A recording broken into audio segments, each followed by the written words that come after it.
Magandang umaga, Pilipinas. Sa ating mga kababayan dyan, mga sa labas at loob ng bansa, shout out yon sa lahat, sa inyo. At lalong-lalo na rito sa atin sa Mindanao. Ang pag-usapan natin ngayong umaga ay ang tungkol dito sa batas ng 7432 ng Senior Citizen Act. Ngayon, may maraming katanungan dito kung ano ba yung policy ng DSWD. Sapagkat ang dito sa amin, dito sa Barangay Bago Galera, ay hindi makakatanggap ang senior citizen kung wala siyang sinasalihan ng organisasyon o asosasyon. Ano ba ito? May batas ba rito sa under sa 7432 ng ating senior citizen na hindi katatanggap kung wala kang asosasyon na sinasalihan? Pinuntahan natin ang opisina ng DSWD dito sa Barangay Bago Galera. Ang sinasabi sa atin ay doon tayo sa ating asosasyon. Ano ba talaga yung policy ninyo? Wala naman tayong nabasa dito sa kahit anong provision dito sa Republic Act o mana may kondisyon hindi makakatanggap ang mga senior citizen na hindi sumasali sa alinmang organisasyon. Alam ba ninyo ang senior citizen ay marami na yang sakit. Mayroon ng arthritis, mayroon ng sakit sa tuhod, lahat ng sakit ay mayroon. Wala na silang kakayahan pa sumali diyan sa mga asosasyon na yan. Wala nang kakayahan kasi pinupolitika itong ating DSWD. Ngayon, kaya pa ba natin mag-attend diyan, magpainit diyan sa mga init kung may mga pared-pared diyan? Isa pa, mayroong requirements dito pag sumali ka sa asosasyon, mayroong registration fee, mayroong monthly dues. Kung ano-ano yung pinapataw diyan sa maliit lang naman ang tinatanggap natin. Ewan ko kung na-implement na yung 1,000 per individual senior citizen ng ang pension. Di pa natin natanggap yun. Ako'y 69 na. Sa loob ng 9 years na pagiging senior citizens ko, once lang ako nakatanggap ng 1,500 sa pagka-senior citizen ko. Bakit? Ano ba yung talagang policy dyan? May sarili ba yung batas yung DSWD? O tinatanong ko lang, may sarili na bang batas?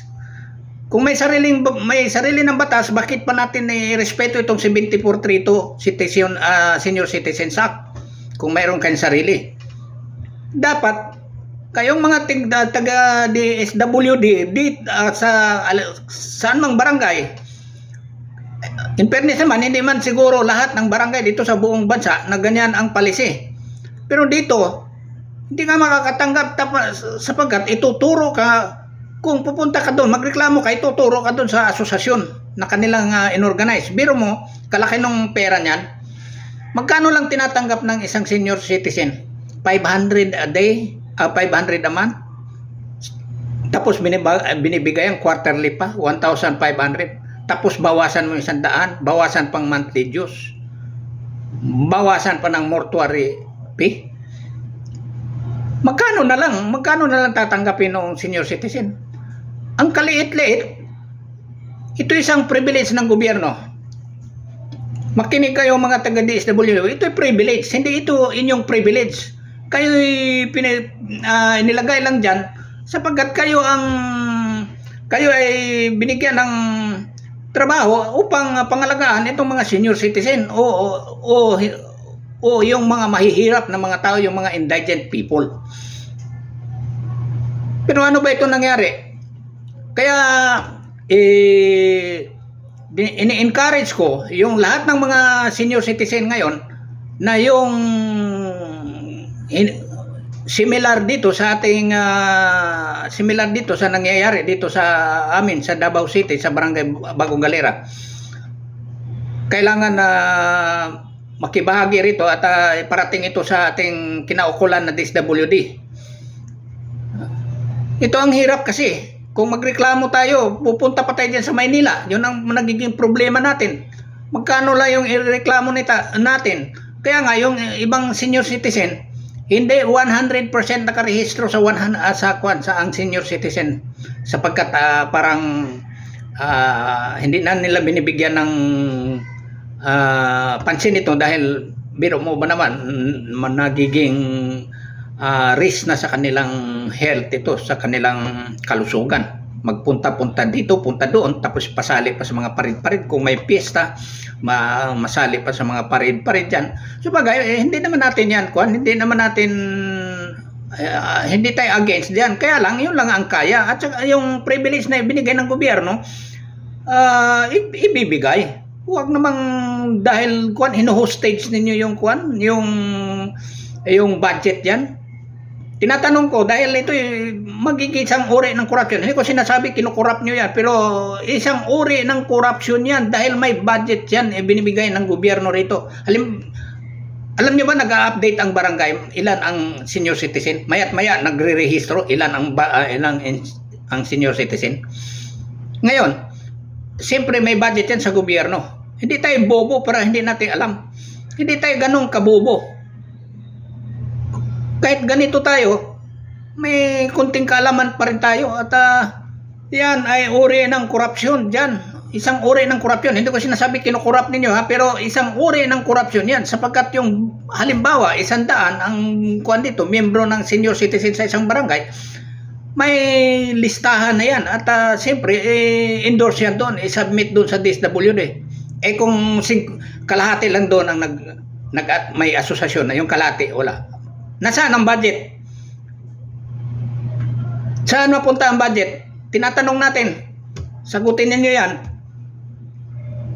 Kaya sa buong Pilipinas, kung mayroong ganitong similar na mga pangyayari, ay makibahagi kayo rito para masiayos natin itong lintik na DSWD na ito. Maganda na sana yung projection ni Erwin Tulfo, pero hinaharangan itong mga magagaling nating mga congressman. Kala mo gaano sila kalinis. Ngayon, kung masundot yung puwit ninyo, para kayong nilagyan ng sili, gagalit kayo. Sana naman paminsan-minsan na may mga common sense naman sana gagamitin niyo, hindi yung puro sabihin niyo malinis kayo diyan. Alam naman ng buong bayan yan na hindi katulad nung kay Gina Lopez. Galing-galing nun sa environment yung mga programa niya. Hindi nakakalusot dahil mayroong matatapakan. Ganito na ba ang sistema ng ating lipunan? Tinatanong lang. So kailangan ayus-ayusin naman natin. Mga congressmen, wag lang yung pansarili ninyo dyan. Ngayon, sinusundot kayo. Gagalit kayo kung ano-ano na yung mga gagaling ninyong mag-speech dyan, mga dahil nasundot kayo. Hindi naman sinasabi ni Magalong lahat yung mga congressman dyan na masasama. Pero sa palagay ko sa 100%, mayroon yang siguro may 10% na lang maayos diyan. Hindi ko sinasabi na lahat ng mga congressmen ganun. Pero yung humaharang sa mga appointment ng mga magagaling sana, kahit mahihirap yan, kahit hindi magagaling yan, dahil lang may mga background na hindi maganda, ayaw ninyo maglingkod sa bayan dahil gusto ninyo kayo lang ang maglingkod sa bayan. Alam ng mga trademark niyan alam ng buong bayan hindi lingid sa buong bayan yan. Kaya nga yung trademark ninyo, alam nyo na kung anong sinasabi ng buong bayan.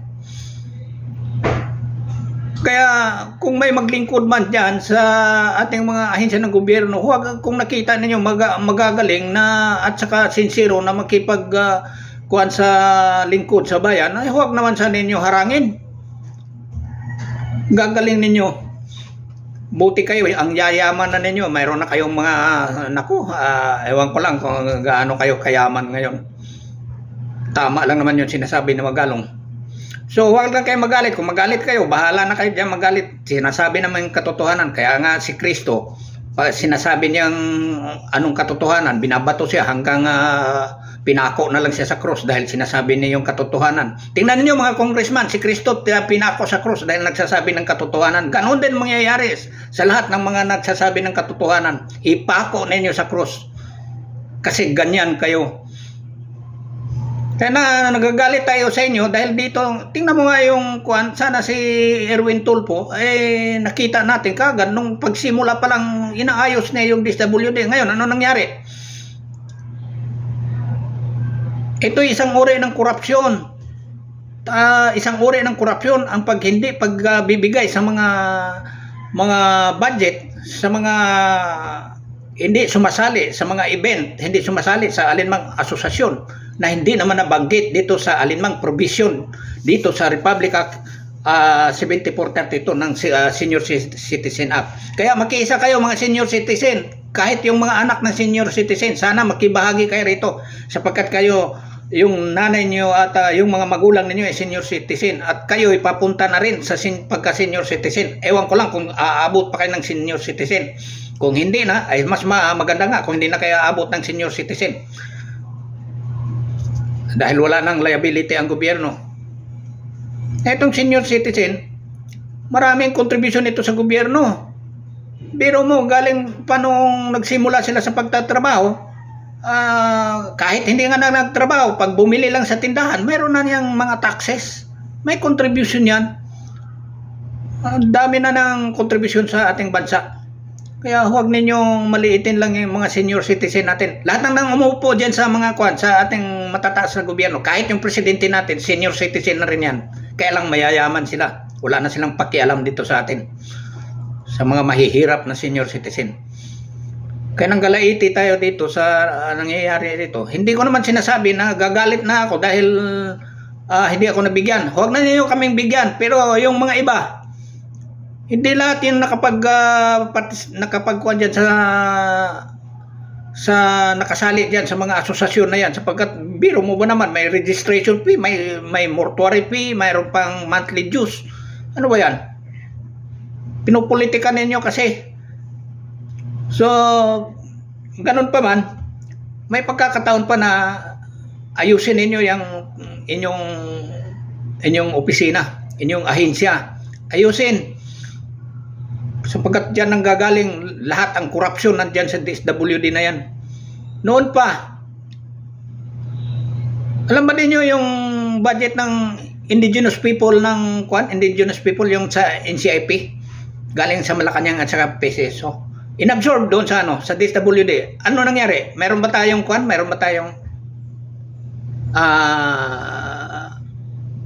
auditing dyan? Na-audit ba yan? Wala, hindi natin alam kung saan napunta, magkano yung budget binigay, kung saan ibinigay, wala nating alam.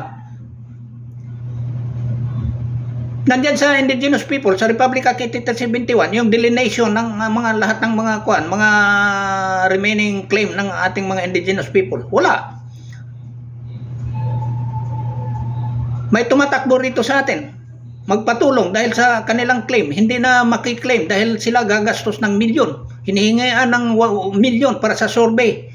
Hindi ba mayroon niyang mayroon niyang budget diyan galing sa nandiyan sa Republic Act 71.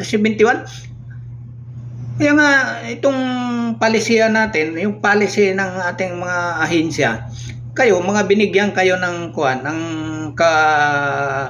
corresponding task, yung trabaho. Sana ayusin ninyo. Huwag naman tapakan ninyo yung dito na sa ibaba. Sarili lang ninyo, makakarma rin kayo sa balang araw. Oh.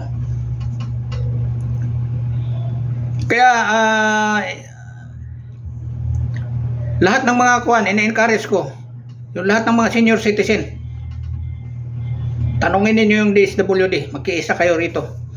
Sapagkat lahat tayo, ewan ko lang sa ibang sa ibang lugar, ilang barangay ba, ilang anong distrito, kung anong in fairness naman sa DSWD, hindi naman lahat. Siguro inaayos din naman nila yung trabaho nila, pero nung pag-upo ni Erwin Tulfo, may sinipa nga siya diyan na empleyado ng DSWD dahil masyadong arrogante. So magandang hapon dyan sa inyo sa lahat at lalong-lalo na rito sa ating ahensya sa DSWD. Sana makarating ito sa inyo. So magandang hapon at shout out sa lahat.